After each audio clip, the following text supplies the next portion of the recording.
Saudara-saudari yang terkasih, kadang-kadang kita bertanya kepada orang lain. Lalu apa maksud dari pertanyaan kita? Tentu ada macam-macam. Tapi ada juga orang yang bertanya bukan karena ingin tahu, tetapi ada maksud tertentu. Saat dijawab atau diarahkan untuk bisa mengembangkan diri dan hidup lebih baik, orang ada yang tidak mau. Maka ada orang yang mengajukan pertanyaan argumentatif untuk mendebat, biar populer atau untuk membenarkan diri. Bukan pertanyaan untuk hidup makin lebih baik. Atau setidaknya ada juga orang yang hanya bertanya informatif untuk sekedar menambah wawasan, bukan transformatif untuk menjadikan hidup lebih baik. Di situ orang hanya mau tahu pendapat orang lain, tetapi tidak mau berubah. Pergi ke sana kemari, mencari dan ikut seminar di sana sini, ikut kursus di sana sini, tetapi tak ada perubahan. Pengetahuannya bertambah, perbuatannya tidak menjadi lebih baik. Injil hari ini berbicara tentang orang yang bertanya kepada Yesus bagaimana memperoleh hidup kekal. Yesus bukan hanya memberi jawaban informatif, tetapi juga jawaban reflektif yang membuat orang memutar balikan hidupnya supaya bertobat dan memberikan ajakan transformatif yang membuat orang bergerak maju. Bukan diam saja menikmati hidup yang telah dijalankan. Sepertinya hidup ini aman-aman saja, tetapi sesungguhnya hidupnya perlu perbaikan serius.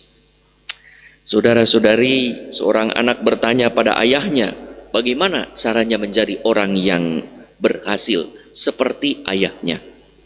Ayahnya memberitahu bahwa sejak kecil ia harus bangun pagi, langsung belajar, setelah bekerja dengan tekun. Bukannya seperti yang dilakukan oleh anaknya sekarang, tidur-tiduran, main terus, gadget terus. Jawab anaknya, bagus sekali ayah jawabannya, tapi saya malas, ngantuk. Kan lebih enak tidur-tiduran dan main. Begini saja hidup sudah cukup. Untuk apa lagi susah-susah? Anak bertanya, diberi jawaban, tetap tidak melaksanakan apa yang menjadi petunjuk jawaban. Itulah situasi orang yang mengajukan pertanyaan yang bagus dan sangat mendasar kepada Yesus. Guru yang baik, apa yang harus kuperbuat untuk memperoleh hidup yang kekal? Orang itu mengakui Yesus sebagai guru yang baik. Orang ini seharusnya menjadi murid yang baik, mengikuti arahan dan ajakan Yesus, tetapi nyatanya tidak. Yesus mengingatkan bahwa ia harus melakukan kehendak Allah. Apa yang kau baca dalam perintah Allah?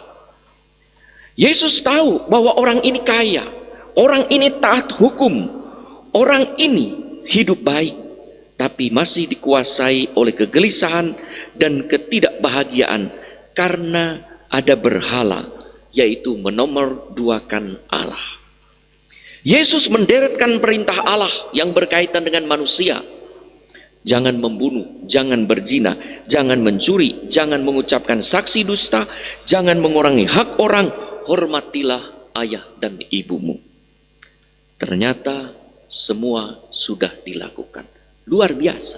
Bayangkan kalau kita melakukan perintah yang dideretkan oleh Yesus saja, sudah luar biasa. Hidup baik. Ternyata orang yang seharusnya sudah tanda petik santo, orang saleh, itu bahagia. Nyatanya tidak. Masih jauh dari kehidupan kekal.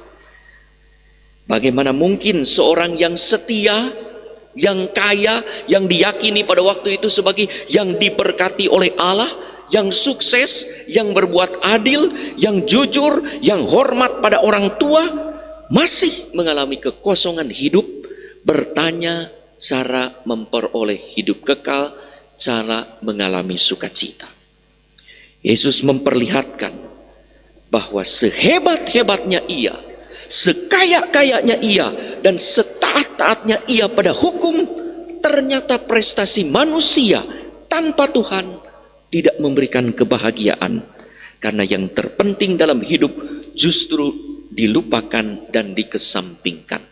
Yesus tahu perintah Allah yang pertama itu jangan menyembah berhala. Tetapi Yesus sengaja menyimpan perintah itu. Sengaja untuk memperlihatkan, lihat perintah berkaitan dengan manusia. Kamu laksanakan ini. Tapi ada satu hal yang masih kurang. Kamu menyembah berhala. Kekayaanmu menjadi berhala. Ada sesuatu yang mengganggu dan menghalangi engkau. Engkau menyembah berhala karena engkau mencari prestasi duniawi yang melupakan Allah dengan cara melekatkan diri pada harta, kuasa, dan jasa manusia. Satu-satunya cara, lepaskan berhala itu, lalu berpaut hanya pada Allah semata. Jualah, maka kata Yesus, jualah dan bagikanlah pada orang miskin dan ikutilah aku.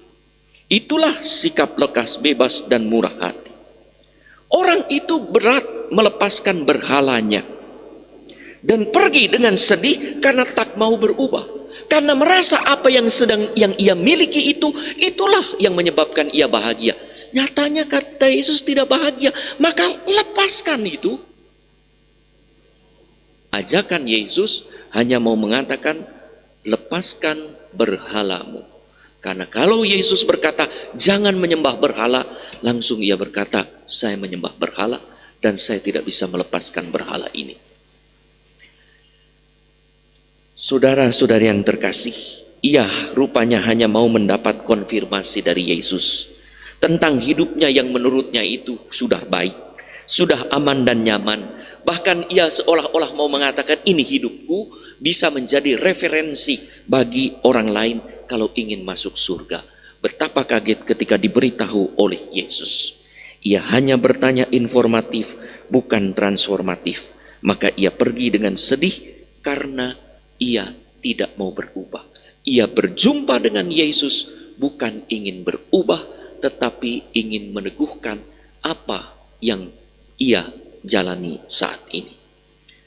Saudara-saudari yang terkasih, kalau saat ini kita mau berpergian dengan aman dan nyaman, seperti biasa kita harus punya tiket. Tiket kereta api, tiket bis, atau tiket pesawat. Tidak cukup sekarang punya tiket ini. Harus ada tiket-tiket lain. Harus ada tiket atau sertifikat vaksin. Tanpa tiket sertifikat vaksin, kita tidak bisa terbang. Lalu yang setelah ada sertifikat PCR. Jadi ada banyak tiket yang sekarang ini. Maka untuk masuk surga ada banyak tiket juga. Tidak hanya orang satu tiket. Kasihilah Tuhan Allahmu. Tidak, harus kasihilah sesamamu manusia. Maka mengasihi sesama manusia sudah tiket, tapi harus mengasihi Allah. Mengasihi Allah harus dilengkapi dengan tiket lain, mengasihi sesama seperti diri sendiri. Tidak cukup itu juga kata Yesus, harus ada lagi tiket, kasihilah satu sama lain. Kalau semua tiket ini sudah ada, baru kita bisa aman dan nyaman berjalan menuju surga. Ibarat kita membutuhkan setidaknya sekarang 3 tiket atau sertifikat untuk dapat layak terbang. Dengan lindung diri, kalau tidak layak. Sekarang pencet, tidak layak terbang karena belum PCR. Demikian juga ada banyak hal. Maka aturan itu banyak kata Yesus. Kamu menjalankan perintah Allah, tapi satu hal, amal dan perbuatan belum kamu lakukan. Tiket itu, maka kamu tidak akan. Kalau tanpa itu tidak bisa pergi.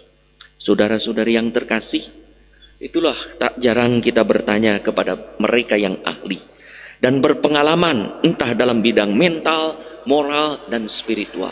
Entah bertanya langsung atau mengikuti seminar, retret, ya, rekoleksi, dan macam-macam pertemuan.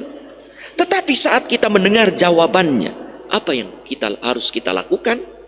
Apakah kita lalu berargumentasi membenarkan diri seperti orang dalam Injil tadi, membenarkan cara hidup yang selama ini telah dilakukan, ataukah mengatakan terima kasih, Saya akan terapkan apa yang baik bagi hidup saya, hingga saya pun akan makin bahagia, makin sukacita, makin sungguh dan aman, makin nyaman sebagai murid Tuhan. Saudara-saudari yang terkasih, tak jarang kita pun bertanya pada Tuhan dalam doa. Bisa jadi jawaban diberitahu Tuhan melalui peristiwa ataupun orang tertentu. Apakah kemudian kita mendengarkan dan melaksanakannya? Atau pergi setelah berdoa dengan sedih juga karena kecewa pada jawaban yang justru mengajak kita berubah, beranjak, melepaskan sesuatu, dan mungkin meninggalkan apa yang mengganggu, dan sekarang menyiapkan apa tiket yang perlu untuk hidup lebih baik dalam perjalanan menuju surga.